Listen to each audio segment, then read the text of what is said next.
നിങ്ങൾ യൂസ് ചെയ്യുന്ന pillow, bedsheet, കോമ്പ് ഇതിലൊക്കെ ഒരുപാട് ഹെയർ കാണുന്നത് കാരണം ഒരു ഹെയർ ഫോൾ ഇഷ്യൂ സ്വന്തമായിട്ട് അഡ്രസ്സ് ചെയ്ത് മിക്കപ്പോഴും ഹെയർ പ്രോഡക്ട്സ് അല്ലെങ്കിൽ മൾട്ടി വിറ്റമിൻസിൻ്റെ പുറകെ പോകുന്ന ആൾക്കാരാണ് മിക്ക ആൾക്കാരും. I am doctor Shamita KV, chief consultant and founder of doctor Shamita's Ayurveda. ഈ ഹെയർ ഫോൾ എന്നത് മിക്ക ആൾക്കാരുടെ ഒരു കോൺഫിഡൻസിനെ തന്നെ ബാധിക്കുന്നതായിട്ട് കാണാറുണ്ട്. എസ്പെഷ്യലി ഒരു യങ് ജനറേഷനിൽ പോലും മിക്കപ്പോഴും ഒരു ഹെയർ ലൈൻ കയറുന്നത് കാരണം ഒരു ഏജിങ് തോന്നുന്നതായിട്ട് ആ ഒരു കൺസേണുമായിട്ട് വരുന്ന മിക്ക ആൾക്കാരെയും ഞാൻ ക്ലിനിക്കിൽ കാണാറുണ്ട്. അപ്പോൾ അതിന് പ്രധാനമായിട്ടും വേണ്ടത് എന്താണ് എക്സാക്ട്ലി റീസൺ, അതിൻ്റെ കാരണം എന്താണെന്ന് കണ്ടുപിടിച്ച് അതിനെ ട്രീറ്റ് ചെയ്യുക എന്നുള്ളതാണ്. പക്ഷേ ഇപ്പോഴത്തെ ഒരു ട്രെൻഡായിട്ട് മിക്ക ആൾക്കാരും ഓട്ടോമാറ്റിക്കലി ഹെയർ പ്രോഡക്ട്സ് അല്ലെങ്കിൽ മൾട്ടി വിറ്റമിൻസ് അവർ തന്നെ ഡിസൈഡ് ചെയ്യുന്നു. ഏതൊക്കെയാണ് നമുക്ക് സഫീഷ്യൻ്റ് അല്ലെങ്കിൽ ഇൻസഫീഷ്യൻ്റ് എന്നറിയാതെ ജനറലൈസ് ചെയ്ത് മൾട്ടി വിറ്റമിൻസ് കഴിക്കുന്ന ഒരുപാട് പേരെ കാണാറുണ്ട്. അപ്പോൾ അതിനായിട്ട് ആദ്യം നമുക്ക് എന്തൊക്കെയാണ് യൂഷ്വലി കാരണങ്ങൾ ഹെയർ ഫോൾ, അല്ലെങ്കിൽ ഏതൊക്കെയാണ് different type of hair fall എന്നുള്ളത് നോക്കാം. യൂഷ്വലി ഫസ്റ്റ് നമ്മൾ പറയുന്നത് ആൻഡ്രോജൻ അലോപേഷ്യ, അതായത് യൂഷ്വലി ജെൻസിൽ ഹെയർ ലൈൻ കയറുന്നതായിട്ട് കാണാറുണ്ട്, ആൻഡ്രോജൻ കൂടുതലായിട്ട്. അതുകൊണ്ട് ഹെയർ ലൈൻ കയറുന്ന ഒരു പ്രശ്നം കാണാറുണ്ട്. അതാണ് ആൻഡ്രോജൻ അലോപേഷ്യ. ഇത് കൂടുതലായിട്ടും ഫീമെയിൽസിലാണെങ്കിൽ PCOD അസോസിയേറ്റ് ചെയ്തിട്ടും കാണാറുണ്ട്. പിന്നെയുള്ള അലോപേഷ്യ ഏരിയേറ്റ, അതൊരു ഇമ്മ്യൂൺ ഡിസീസ് അതിനോട് അസോസിയേറ്റഡ് ആയിട്ടാണ് കൂടുതലും അലോപേഷ്യ ഏരിയേറ്റ കാണുക. ഒരു പാച്ചി ഹെയർ ലോസ് ഉണ്ടാകുന്ന ഒരു കണ്ടീഷനാണ് അലോപേഷ്യ ഏരിയേറ്റ. പിന്നെയുള്ള ടീലോജൻ എഫ്ലോം എന്ന് പറയുന്നത് കുറച്ചും കൂടി സ്ട്രെസ് റിലേറ്റഡ് ആയിട്ട് വളരെ സ്ട്രെസ്ഫുൾ ആയിട്ടുള്ള കണ്ടീഷനിൽ നമുക്ക് ചിലപ്പോൾ കൂടുതലായിട്ടും ഹെയർ ഫോൾ കൂടുന്നതായിട്ട് കാണാറുണ്ട്. ആ ഒരു സ്ട്രെസ്ഫുൾ പീരീഡ് കഴിയുമ്പോൾ നോർമലായിട്ട് വരുന്നതും കാണാറുണ്ട്.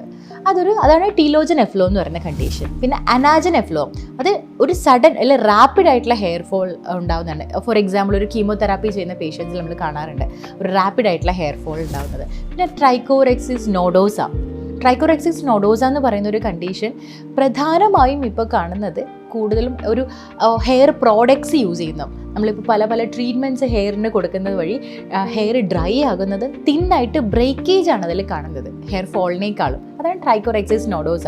ഇതൊക്കെയാണ് പ്രധാനമായിട്ടും നമ്മൾ പിന്നെ ഈ ഇൻഫെക്ഷ്യസ് ആയിട്ടുള്ള ടീനിയ പോലെയുള്ള അസോസിയേറ്റഡ് ആയിട്ടുള്ള കാരണങ്ങൾ കൊണ്ട് അലോപേഷ്യ ഉണ്ടാവാറുണ്ട്. ഇപ്പോൾ ഓരോന്നിൻ്റെയും കാരണം എന്താണ് എന്ന് അറിഞ്ഞിട്ടുള്ള ട്രീറ്റ്മെൻറ്റ് ആയിരിക്കും ഏറ്റവും എഫക്റ്റീവ് ആയിട്ടുള്ളത്. അപ്പോൾ അതിന് നമുക്ക് ചെയ്യാവുന്നൊരു ട്രീറ്റ്മെൻറ്റ് അല്ലെങ്കിൽ ഡയഗ്നോസിസ് ടെക്നിക് എന്ന് പറയുന്നത് നമ്മൾ ഫിസിക്കലി ചെയ്യുന്നത് പുൾ ടെസ്റ്റ് എന്ന് പറയും.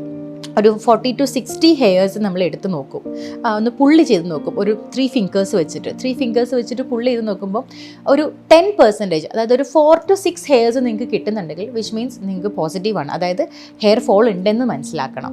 ഈ രീതിയിലേക്ക് നമ്മൾ പുൾ ടെസ്റ്റ്, അതിൻ്റെ കൂടെ നമ്മൾ ബ്ലഡ് ടെസ്റ്റ് ആയിട്ട് നമുക്ക് സജസ്റ്റ് ചെയ്യാൻ പറ്റുന്നത് മെയിനായിട്ടും ചെയ്യേണ്ടത് കംപ്ലീറ്റ് ബ്ലഡ് ടെസ്റ്റ്, അതിൻ്റെ കൂടെ CBC അതായത് കംപ്ലീറ്റ് ബ്ലഡ് ടെസ്റ്റ്, പിന്നെ ഉള്ളത് ferritin, iron binding, vitamin D, serum calcium, vitamin C, ഇതൊക്കെ ഇതിൻ്റെയൊക്കെ ഡെഫിഷ്യൻസി കൂടുതലായിട്ടും ഒരു ഹെയർ ഫോളിലേക്ക് ലീഡ് ചെയ്യുന്നത് കാണാറുണ്ട്.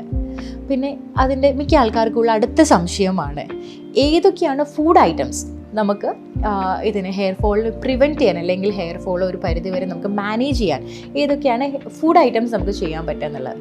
അതിലുള്ളതാണ് അയേൺ, പ്രോട്ടീൻ റിച്ച് ആയിട്ടുള്ള ഫുഡുകൾ കഴിക്കുക, വൈറ്റമിൻ C റിച്ച് ആയിട്ടുള്ള ഫുഡുകൾ കഴിക്കുക, beta carotene, zinc, vitamin D, ഇതൊക്കെ റിച്ച് ആയിട്ടുള്ള ഫുഡ് കഴിക്കുന്നത് ഒരു പരിധിവരെ നമുക്ക് മാനേജ് ചെയ്യാൻ പറ്റും. അതിൻ്റെ സപ്ലിമെൻറ്റ്സ് ഫുഡിൽ കിട്ടുന്നില്ലെങ്കിൽ നെക്സ്റ്റ് ലെവലാണ് നമുക്ക് സപ്ലിമെൻറ്റ്സ് എടുക്കുക എന്നുള്ളത്.